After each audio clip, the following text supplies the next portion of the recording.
வணக்கம். ஓஷோ உலகம். இந்த நிகழ்ச்சியில் உங்களுக்கு பயனுள்ள ஒரு விஷயத்தை நான் சொல்கிறேன். இந்த விஷயத்தை ஓஷோ தான் சொல்லியிருக்காரு. அந்த ஓஷோ கூறிய நல்ல விஷயத்தை உங்கள்கிட்ட நான் இப்போ பகிர்ந்துக்கிறேன். அதாவது இப்போ மனிதன் இருக்கான் இல்லையா, மனிதன் வாழ்க்கையில் இயற்கையை நேசிப்பது அப்படின்ற ஒரு விஷயம் இருக்கு இல்லையா. இயற்கையை நேசிப்பதுன்றது பெரிய விஷயம். அதாவது எப்படின்னா, மனிதன் வாழ்க்கையில் இப்போ இளம் வயதிலிருந்து படிப்படியாக வளர்ந்து வாலிபனாகி அப்படியே பல அனுபவங்களை பெற்று அப்படின்ற மாதிரிலாம் இருக்கு இல்லையா. நீங்கள் என்ன பண்ணுறீங்கன்னா, சாதாரண மனிதனை பொறுத்தளவில் அவன் கிட்டத்தட்ட வித்து மாதிரி தான். He is just like a seed. நம்ம வித்தை ஊனி அப்படின்றோம்ல, அந்த மாதிரி அவன் ஒரு வித்து. எப்படி விதை அப்படின்றோம்ல, ஒரு இப்போ தாவரங்கள்லாம் ஒரு விதையிலிருந்து உருவாகி தாவரங்கள், பயிறு வகைகள், நெல், கோதுமை இதெல்லாம் இருக்கு. அப்படியே ஒரு வித்து தானே, வித்துலேருந்து உருவாகி தானே. அதேமாதிரி மனிதனும் ஒரு வித்துலேருந்து உருவாகிறவன் தானே. அந்த வித்துலேருந்து உருவாகக்கூடிய மனிதன் அந்த அவன் படிப்படியாக வளர்ந்து அப்படியே சின்ன குழந்தைகளாக இருக்கும்போது அப்பாவோ அம்மாவோ அவங்க அப்படியே படிப்படியாக கவனித்து அவனுக்கு என்னென்ன பண்ணணுமோ அது எல்லாத்தையும் பண்ணி, அவனை எப்படி படிக்க வைக்கணுமோ அதெல்லாம் படிக்க வச்சு, அவனை இப்படிலாம் கவனித்து அவனுக்கு என்னென்ன பண்ணணுமோ எல்லாத்தையும் பண்ணி அப்படின்ற பேட்டர்னில் அவங்க இருப்பாங்க இல்லையா. ஒரு ஸ்டேஜுக்கு பிறகு, அதாவது ஒரு ஸ்டேஜ் கூட இல்லை, இன்னும் சொல்ல போனால் அந்த சிறுவனாக இருக்கும்போதே கூட சரி, அதாவது குழந்தை பருவத்திலிருந்து போது குழந்தைக்கு எதுவும் தெரியாதுங்கும்போது அது அதுக்கு கிடைக்குதோ அதை அக்செப்ட் பண்ணிக்கிறோம். ஒரு குறிப்பிட்ட வயசுக்கு தாண்டி ஒரு 4 வயசு 5 வயசு 6 வயசு அப்படிலாம் ஆன பிறகு நீங்கள் என்ன பண்ணுறீங்கன்னா, இயற்கையோடு நீங்கள் கலந்துடணும். இயற்கையோடு கலந்து அப்படின்னா எதையுமே ரெஃப்யூஸ் பண்ணக்கூடாது. இப்போ அதாவது நல்லா காற்று வீசுதுன்னு வச்சுங்களேன், அந்த காற்று வீசி உங்கள் உடம்புல காற்று பட்ட உடனே எப்படி இருக்கும், காற்று பட்ட உடனே ஒரு சுகமான அனுபவம் கிடைக்கும்ல. அப்படியே முடியெல்லாம் அப்படியே சிலிர்த்து போய் எந்திரிச்சு நிற்கும்ல, தென்றல் காற்று வீசும்போது அப்படின்றதுல. அந்த மாதிரி இயற்கை தானே. இப்போ காற்று வீசுது அப்படின்னா சும்மா சாதாரண விஷயமா? இப்போ சென்னையிலலாம் இருக்குது, இப்போ பெரிய நகரத்துலலாம் இருக்கும், அப்படியே புழுக்கமாக இருக்குங்க, என்னங்க காற்றை வீச மாட்டேங்குது. மரம் இருக்குது, மரம் அப்படியே அசையாமல் அப்படியே மூவிங்கே இல்லாமல் இருக்குது, ஒரே புழுக்கமாக இருக்குது அப்படின்லாம் சொல்கிறாங்கல்ல. அப்படியெல்லாம் இல்லாமல் காற்று வீசுது, தென்றல் காற்று வீசுது அப்படின்னா எவ்வளோ ஒரு விஷயம் யோசிங்க. அந்த தென்றல் காற்று நம்ம மேலே உடம்புல படும்போது நமக்கு எப்படிப்பட்ட ஒரு சுகமான அனுபவங்கள் கிடைக்குது இல்லையா. அது நீங்கள் காசு கொடுத்தா வாங்குறீங்க? தென்றலை, காற்றை ஒன்றுமே இல்லை, அதுவாக வருது. அந்த அதுவாக வரும்போது அது அப்படியே உங்கள் மேலே பட்டு உங்களை இன்னொரு உலகத்துக்கே கூப்பிட்டு போகுது இல்லையா. அதை மாதிரி இயற்கை உங்களை சந்தோஷமாக வைக்கிறதுக்காக இயற்கை பல அம்சங்களை தன்னிடம் கொண்டிருக்கிறது. அந்த தன்னிடம் இருக்கக்கூடிய அந்த அம்சங்களை உங்களுக்கு இயற்கை வாரி வழங்குகிறது, கொடை வள்ளலை போல. நீங்கள் வெறுமனே உங்கள் சரீரத்தையும் மனதையும் திறந்து வைத்து கொண்டு இருந்தால் போதும், அவ்வளோதான்.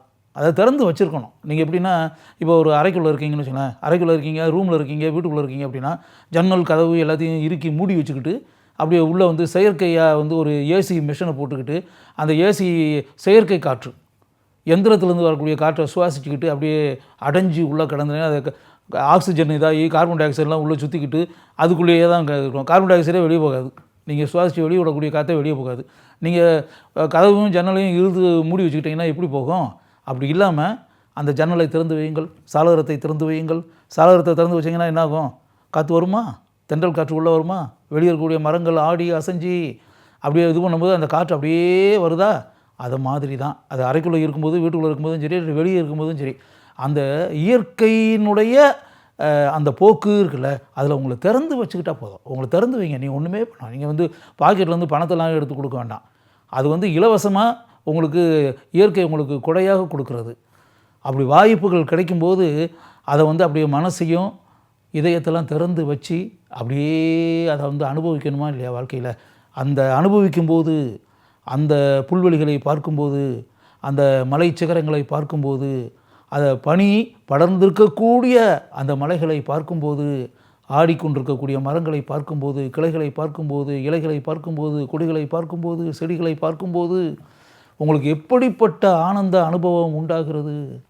இயற்கையோடு இணைத்து கொண்டீர்கள் என்றால் அந்த இயற்கை உங்களை சந்தோஷமாக வைத்திருக்கக்கூடிய பல அம்சங்களை பொக்கிஷமென தன்னிடம் தேக்கி வைத்திருக்கிறது. அதை வாரி வழங்குகிறது. அது உங்களுக்கு பிடிக்குமா பிடிக்காதா, வேணுமா வேண்டாமா அப்படின்லாம் அது கேட்காது. அது கொடுத்துக்கிட்டே இருக்கும், நீங்கள் அதை வாங்கிக்கிட்டே இருக்கணும். இயற்கை கொடுக்கக்கூடிய அந்த அம்சங்களை, இயற்கை அள்ளி தரக்கூடிய அந்த பொக்கிஷங்களை, அந்த விலைமதிப்பற்ற வெகுமதிகளை நீங்கள் மனதையும் இதயத்தை எல்லாம் திறந்து வச்சுக்கிட்டு அதை ரிசீவ் பண்ணுறது அப்படின்றாங்களே, அந்த ரிசீவ் பண்ணுறதுக்கு நீங்கள் தயாராக இருக்கணும்.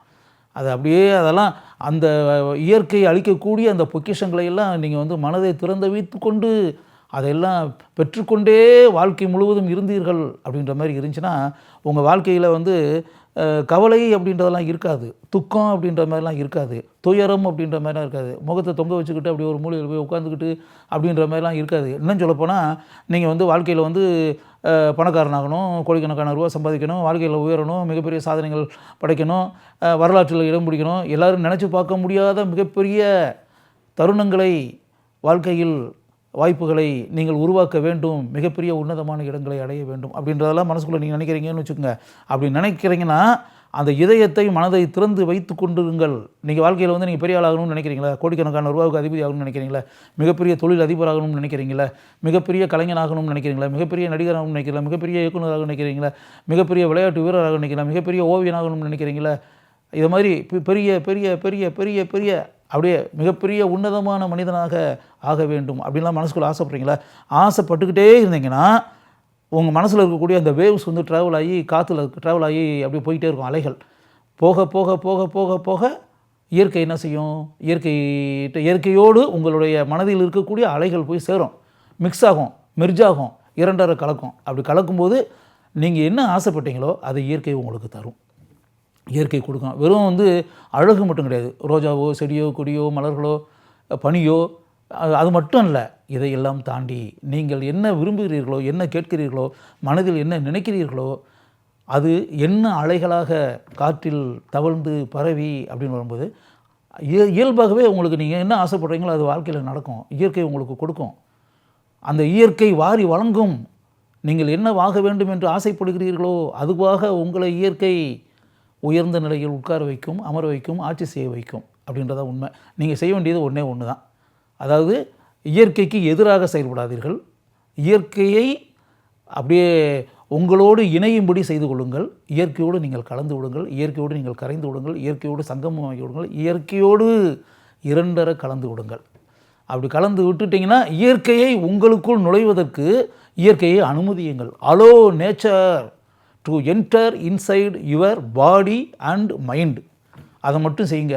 அதை மட்டும் பண்ணிட்டீங்கனாலே வாழ்க்கையில் நீங்கள் வந்து இந்த நமக்கு கிடச்சிருக்கக்கூடிய ஒரு பிறவி இருக்குல்ல, ஒரே பிறவி தானே, ஒரு பிறவி தான் நமக்கு. ஓஷோ வந்து ஒரு பிறவி தான் அப்படின்றாரு, ஒரு பிறவி தான் உண்மையாகவே. இந்த ஒரு பிறவியில் நீங்கள் வாழ்க்கையில் நமக்கு கிடச்சிருக்கக்கூடிய இந்த பிறவியை பயனுள்ள பிறவியாக, சந்தோஷம் நிறைந்த பிறவியாக, அருமையான பிறவியாக நீங்கள் ஆக்கிக் கொள்ளலாம். அதற்கு நீங்கள் செய்ய வேண்டியது இயற்கையை உங்களுக்குள் நுழைய அனுமதிப்பது, அந்த காரியத்தை மட்டும்தான். அதனால் இதுவரை நீங்கள் வந்து அப்படிப்பட்ட ஒரு காரியத்தை நீங்கள் செய்யாமல் இருந்தீங்கன்னா உடனடியாக இனிமேலாவது இந்த ப்ரோக்ராம் பார்த்துக்கிட்டு இருக்கீங்களா, நான் பேசுகிறது கேட்குறீங்களா, அப்படி அந்த காரியத்தை செஞ்சு பாருங்கள். செஞ்சு பார்த்த பிறகு பாருங்கள் உங்களுக்குள் எந்த அளவிற்கு உங்கள் வாழ்க்கையில் மிகப்பெரிய மாறுதலும் மாற்றமும் உயர்வும் உண்டாகிறது அப்படின்றத அனுபவபூர்வமாக நீங்களே பார்க்கலாம்.